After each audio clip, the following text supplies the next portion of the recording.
సాంకేతికత పెరుగుతున్న నేపథ్యంలో నిరుద్యోగులను టార్గెట్ చేస్తూ మోసగాళ్లు ఆన్లైన్ వేదికగా అనేక రకాల మోసాలకు పాల్పడుతున్నారు.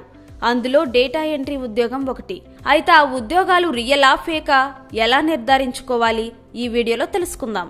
సాధారణంగా ఉద్యోగాల కోసం ప్రయత్నించేవారు పలు వెబ్సైట్లు, మొబైల్ అప్లికేషన్లలో లాగిన్ అయి ఉంటారు.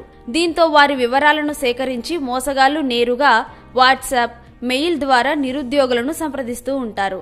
ఇంట్లోనే ఉండి పని చేసుకోవచ్చు అని నమ్మించి రిజిస్ట్రేషన్ కోసం కొంత డబ్బు కట్టించుకుంటారు. ఓ కాంట్రాక్టుపై సంతకం చేయించుకుంటారు.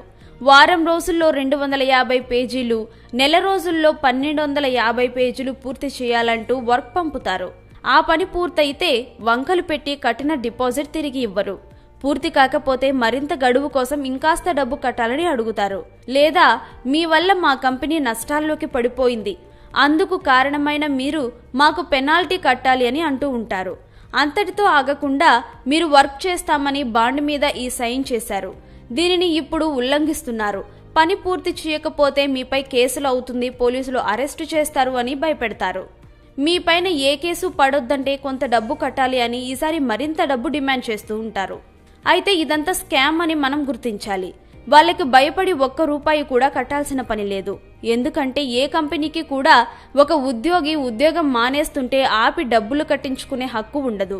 పైగా ఆర్టిఫిషియల్ ఇంటెలిజెన్స్ ఇంత డెవలప్ అయిన తర్వాత గూగుల్ లెన్స్, వాయిస్ టైపింగ్ వంటి ఎన్నో సౌకర్యాలు అందుబాటులోకి వచ్చాయి. ఈ క్రమంలో డేటా ఎంట్రీ ఉద్యోగాలు చాలా వరకు తగ్గిపోయాయి. కాబట్టి బస్టాప్లలో, రైల్వే స్టేషన్లలో, ఆన్లైన్లో డేటా ఎంట్రీ జాబ్స్ అంటే ఖచ్చితంగా అనుమానించాలి. ముందు వారు చెప్పిన కంపెనీ నిజంగా ఉందో లేదో కనుక్కోవాలి. డేటా ఎంట్రీ జాబ్స్ అంటే ఖచ్చితంగా టైపింగ్ టెస్ట్ ఉంటుంది. అది నిర్వహించకుండానే జాబ్ ఇచ్చేస్తున్నారంటే అది ఫేక్ అనే అర్థం చేసుకోవాలి. కొందరైతే జాబ్ వచ్చినట్టు ఫేక్ ఆఫర్స్ లెటర్స్ కూడా పంపిస్తూ ఉంటారు. వాటిని బాగా చదివి లోపాలను గుర్తించాలి. మెయిల్ ఐడి, నంబర్ కంపెనీదేనా కాదా అని చెక్ చేసుకోవాలి. కంపెనీ వివరాలేవి చెప్పకుండా పేరున్న ఎంఎన్సి, పెద్ద సంస్థలో జాబ్స్ అంటూ మొదలు పెడితే అవి చూడడం అక్కడితో ఆపేయడమే మంచిది.